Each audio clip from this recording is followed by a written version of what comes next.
Everybody knows that off season is off everywhere. We know that where we work, where we have 10 guests sometimes. So we really need to concentrate on selling as much stuff as possible. And that's what Delphine is here for. Her job is to make sales in this place. So underneath Delphine is the rest of us. If you worked here before, excuse me for going over stuff that I know that you already understand. I suggested to take the servers who have worked here before and take them somewhere else to go over these things because you guys you know what you're doing. I've worked with you. You know how to sell. I know that Leo is the king of selling bottled water of anybody I've ever known ever. Yeah, way better than me. But I'm very good at selling the food, and I'm only good at selling the food because I worked here a long time and I've tried all these different approaches. It's not because I'm the best seller. It's only because I've tried all the different ways. And then I found out which is the best way for me, which might be the best way for you. It might not. You might have other ways. Leo's way of selling water is obviously better than my way. So my goal is for the new servers to be comfortable and up to date and feel like, oh my gosh, I'm not going into this restaurant that's not typical. And these guys sell everything and do this job backwards, and I don't know what I'm doing, and I feel inadequate. I do not want you to feel that way, and by the time the restaurant opens next Tuesday, I will make sure that you feel comfortable. You can go up to the table and you can talk to them. The first thing I'm going to go over before I go over the food is I'm just going to go over the drinks a little bit. Those of you who worked here before are going to look at this menu, which this is the first time I've seen it. You're going to see almost everything that you've seen here before. A lot of the wine on this menu you are familiar with. Ivy is very, very good at wine. Those of you who do not know, Ivy, she is back here. Ivy worked for a wine distributor, and she knows a lot about wine, a lot more than me. If you want to ask her when she's here, she's only part-time. You can ask her today if you want while you're doing training. If you really want to know some more about wine, she could probably tell you more about it specifically. Now, once you start working here in a couple weeks, you're going to see some wines. People really like these particular wines. If you taste something and you think it tastes really good, then you can sell that one as a go-to for yourself. This is the first time I've looked at this. But we have that would even be a thing, though. No, this is it. Because he told me it was the one that's in the room is the one.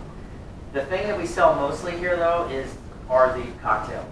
We sell an enormous amount of cocktails. It says up here 16.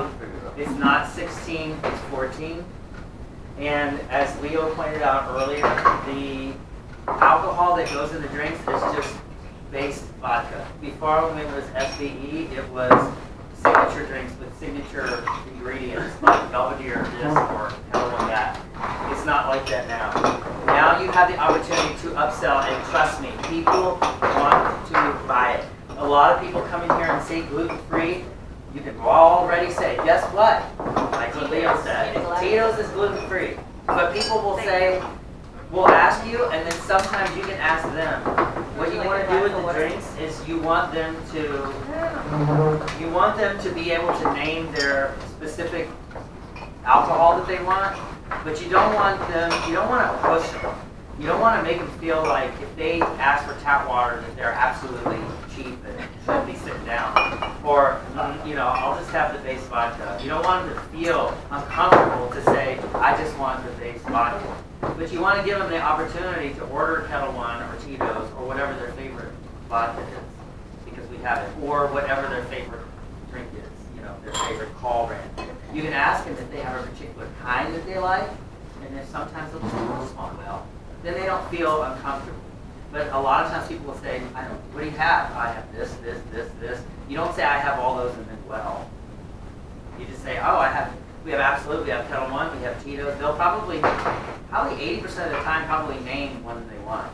And that's a good upsell right there.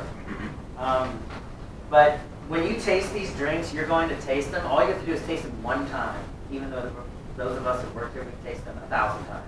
Because every time that they make it, it's from scratch. And you taste it with a straw and you're like, okay. Because sometimes it's perfect and sometimes it's not absolutely perfect. So what Audrey's looking at me funny.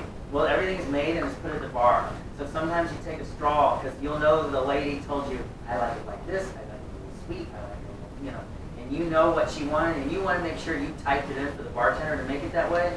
So when you taste the drink, you'll be like, that's right on the dot. So when you hand the drink to the lady, you're like, I know they made it just like exactly like you wanted. And then they'll order another one. So I'm not going to go much over the drinks other than when you taste these, I would suggest that you write something down about them, or you will have your own favorite one, and then you can sell that one, because that is, when I look at what we sold for the night, like if I sold $1,000 worth of food, or $1,000 a night, sometimes it's 600 of alcohol. Sometimes 400. It's usually never under 250 for any reason, ever, for any reason. But if you sell a lot of alcohol, you make a lot of money. Okay? So on the menu here, I don't know if this menu is exactly what it's supposed to be, because Chef Rich told me a couple things, but this menu, if you worked here before, the only thing that you really need to know is that the portions are a little smaller than they were before. So everybody knows that the old chef's recommendation was 2 to 3 dishes a person. Now it's 3 a person. If you want to say 3 to 4 a person, you can, but again, you don't want people to order so much food that when it gets there, they feel like, why did this server do this? Why did they suggest I order 9 things for 2 people? You don't want them to feel ripped off, you know, but you do want them to understand that 3 dishes per person is what it would take to make a normal size meal. If you have not worked in a tapas restaurant before, it is an entirely different situation than a regular restaurant. It's not like an Italian restaurant where everybody gets their salad and eats it, take them away, then here comes the lasagna and the meatballs, and, you know, everybody has a thing, and then maybe you do a dessert. It's a whole different situation. And a lot of times we'll have tables in this restaurant, and when I mean a lot of times, I mean several times a night, as big as this table right here. And when I first came in here, I had not worked in a tapas restaurant, and I was like, oh my God, I'm not taking that. Because if I said 3 dishes a person, look how many people are in this room. You gotta keep up with a lot of stuff. This is one of those restaurants where somebody says, I'm in the weeds, I need help. It's not with food. Because the only person that knows what your table needs with food is yourself. It's with, hey, could you pour this table a drink? Or could you run those bar drinks? That's probably what you're gonna wanna need. Because you have 5 tables and one of them might be this big. You have about 100 dishes you have to keep track of when you wanna send those dishes. So, anyways, back to the tapas concept. Has anybody not worked in a tapas restaurant before? Okay. All right, so it's very different than a regular restaurant, but once you get used to it, it's easier than a regular restaurant. Because the concept of tapas, which not everybody understands what that word means. Does everybody know what that word is? It means what? Small plates. Small plates, or it can mean appetizers, or it can mean share. But what if somebody says, well, I don't want to share. I want my own food. What do you say to them then? Pull it in front of you. When the food comes to the table, say, that's mine, and eat it yourself. So we can do whatever, you know, that's what it is. We can do whatever they want. You want to share all the food? Share all the food. You don't want to share all the food? You can eat whatever you want. But being tapas, it comes family style to the table. Which means if you say, well, I want tuna tartare, when the food runner breaks it, they might put it down where Leo is down at the end. So we don't suggest that people eat their own food here unless it's too tough, because it's too confusing. And something you want to add to is let them know that if you plan on having your own meal, it's going to arrive at its own time. Because the kitchen just sends out the food as it's being prepared. Oh yes, I'm going to go over all of that. Those are people who haven't worked in a tapas restaurant before. Like I said, if you worked here before, I'm saying things that you already know. If you haven't worked in a tapas restaurant, it's very important. But I will tell you this, I promise you, after working here a couple of weeks, you'll get it. You'll get it. You'll see, okay, if I order this, it comes out this time. If I order that, it comes out this time. One of the things that Audrey has done, because I live with Audrey has looked up like I did. I don't know what some of these things are when I started here. I Googled them, okay, because I don't want to wait for the chef to go over the food. I want to know what this stuff is. So these words in here, a lot of these words are Middle Eastern. I'm not Middle Eastern, even though I lived in LA for a long, long time, and I had a lot of food from Middle Eastern countries. You're not Middle Eastern. No. Wait. LA is actually further. Hey, I know some Middle Eastern LA is food actually on further here. away from Middle East. The food on here, some of these words are really, really tough. And before I go over all this stuff, I am telling you right now, you will be corrected 1,000 times. People, we say, Lebanon with the, that's the most ordered thing here. Lebanon with the. I've had people from every single Mediterranean country say, we don't say that. We say this. It's pronounced that. It's pronounced Lebanon. It's pronounced bleu. It's pronounced and I said, well, this is what the chef, how they pronounce it to me, and that's what I'm saying. They will tell you every word. I just smile and say, figurativities included. Remember, if those of you who are not from Miami like me, when you work in South Beach, you are so incredibly lucky that you have gratuity included, because this is no longer a tipped job. This is a commission-based job. This is like working at a car lot. Steve sold 3 cars, she sold 1 car. Okay? It's a commission job, and we always have in this restaurant, we have always risen above the standard of Miami Beach, because mumbling, horrible servers are in Miami Beach. The gratuities included. Rude. We're not like that here. We've never been like that here. We have fun with these people here that come in here, and we are so lucky. We've always had nice guests in here. You can look next door and look at them here. And we have really nice people. We have foodies. Does everybody know what a foodie is? A foodie is somebody who wants to experience, they want to have an experience when they eat. They want to experience a different kind of cuisine. They don't want the typical cuisine. They want to have something different.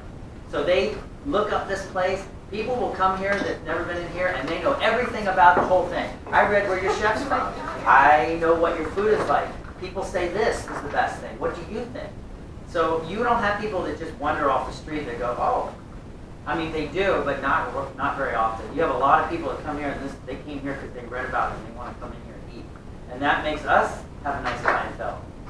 Okay, so before I go over this menu, remember that I will answer all those questions when I tell you about the menu, about tapas, about the food coming out at different times. How does that work? How do you do it? Is it confusing? You know, it will all come to you.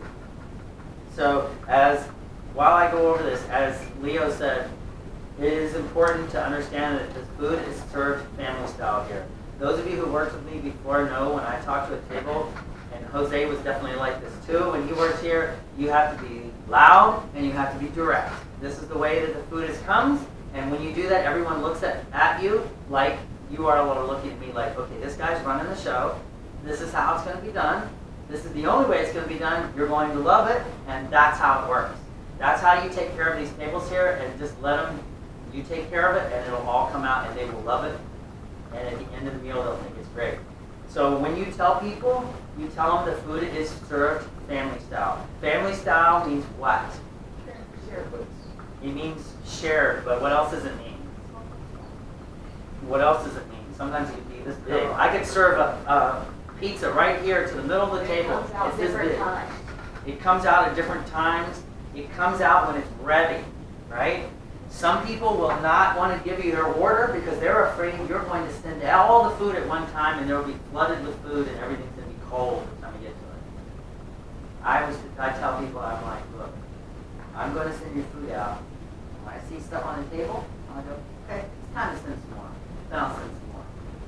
One thing before when I start to go over this menu with you is you need to figure out a way that you can try to get everybody's order when you take their order. You do not want them to say, well, I'll want a Lebanese, and then, we'll order the rest in 45 minutes. Sometimes you can't do anything about it.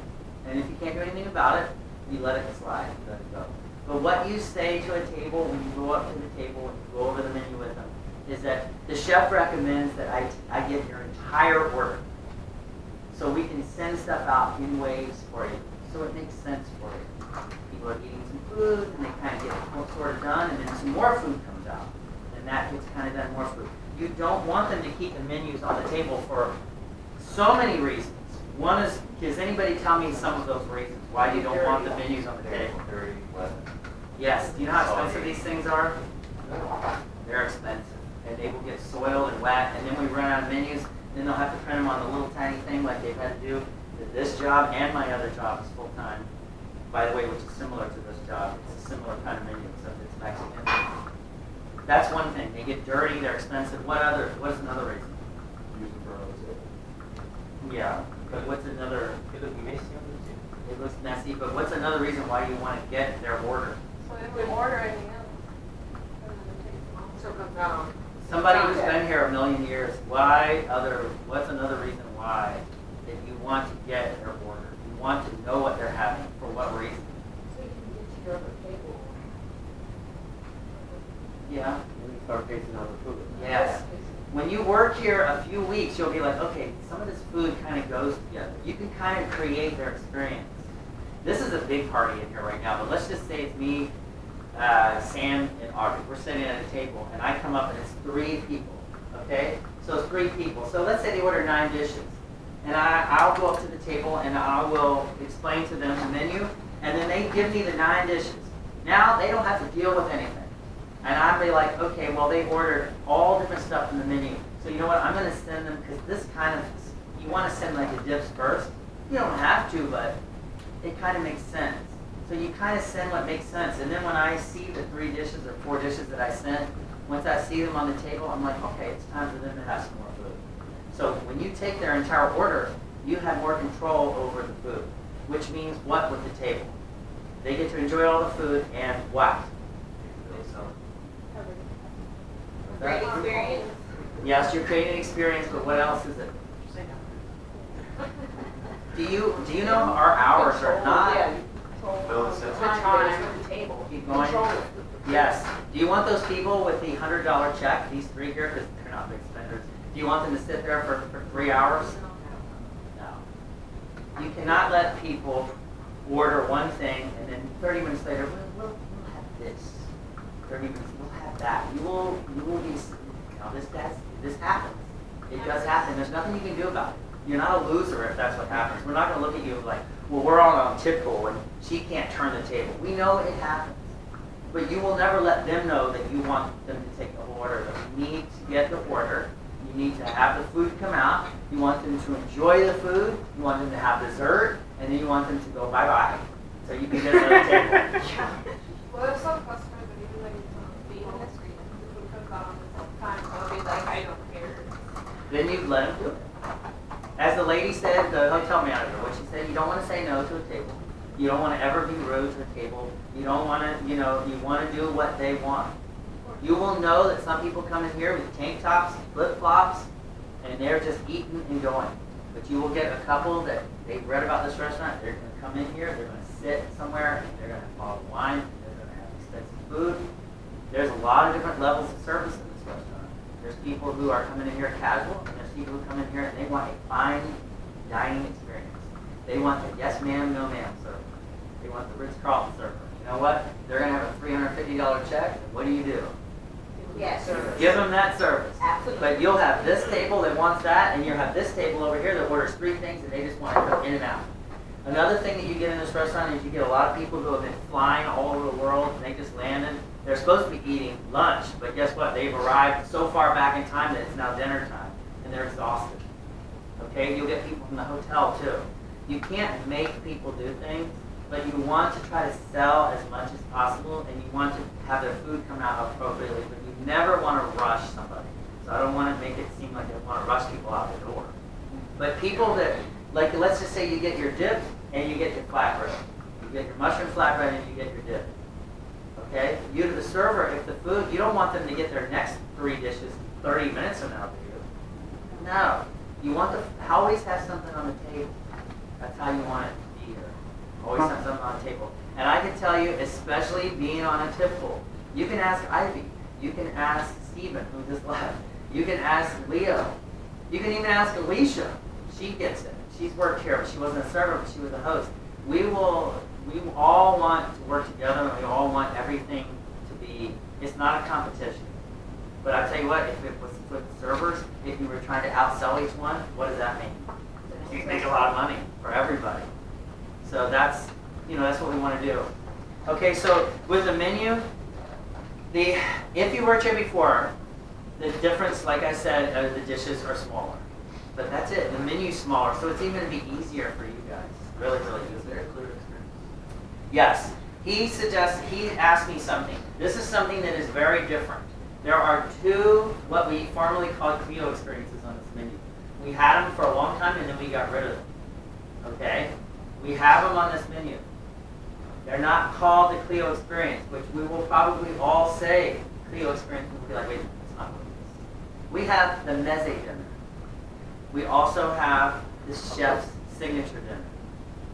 Chef's signature dinner is on the back of this menu. It's a set menu. And as it says here, it is $65 per person. The front of the menu is the meze dinner. That's $55 per person. It's self-explanatory. This one, this is the way it comes out. This one, it comes out, they can pick, or you can pick for them.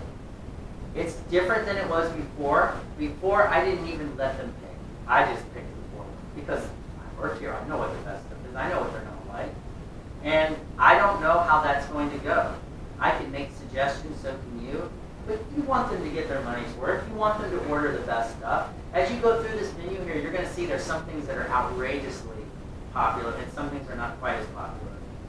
You want them to enjoy the food, and you know, sometimes when I took people's order and they ordered the 9 things you all did, I think to myself, these people will probably order. Sometimes I think, man, these people really, they got the things that I would least suggest. So you'll see what food is the most popular, and I'm going to go over the ones that are most popular, by the way. But I'm not quite sure how this is going to work here. But one thing I will tell you is everything you see on this menu is available at the bar. So you know, anything, if you're working at the bar, you are more than you know. You want to be able to sell these things to people. You don't want to think, oh, well, this is for the social hour and for drinks. And, you know, you want to make money. Everyone wants you to make money. You can sell all these things. So that's why it's very important now. And last time when Magic worked here, it wasn't something that the bar. It wasn't something, you know, the bar was not included in on a lot of the food stuff. Some of them weren't as knowledgeable in the food, but now they want all the staff to be knowledgeable on the food because it's a pool house. So everybody needs to do, you know, everybody needs to put their contribution in. So I know that there's not very many menus, and I'm going to let you look at this. If you worked here before, you're probably like, what does this say and what does that say? One thing that's very important is it's $55 per person. Now, one thing, if you know me, you know that things can be done a certain way, and it's all how you say it, right? You don't want to say something that comes across rude. There's all kinds of cultures that come into this place, okay? And people sometimes can think you're sharp. You know, you don't want to appear sharp. You want to appear like you want them to enjoy themselves and to have a good time while they're here. You don't want to appear rude, but $55 a person means what? What does that mean? Per person. It means $55 per person. Per person. It means if Steve comes in here with his 4-year-old niece, what is that? What do you do? His 8-year-old brother, what do you do? No. You have to use your own judgment. You don't charge people like that. That's not how you introduce the menu. Those of you who worked here before know how to say it. It's $55 a person. You have to use your discretionary how you approach this. And like I said, it's all done on the way that it's how you say it. If it's me and Audrey sitting at a table, it's $55 a person. When you go over this with people, you say to the table, it's $55 per person. So for the two of you, you would be getting this many, this many, this many, and then that, and here. That's what you get. So what's the minimum of No. This is if they do this here. Yeah, I was gonna say. Or here. $55 a person means $55 a person. If there's 4 people, it's $55 for 4 people, each person. You're at a table and I know what you're thinking right now. I'm going to answer that question, I know. $55 a person is 4 people at a table. So this is sharing concept here. So it's how you say it to people. You can work around people's thing. It's us four sitting at a table. The server comes up. They, we also have the messy dinner. It's $55 per person. Just so you know.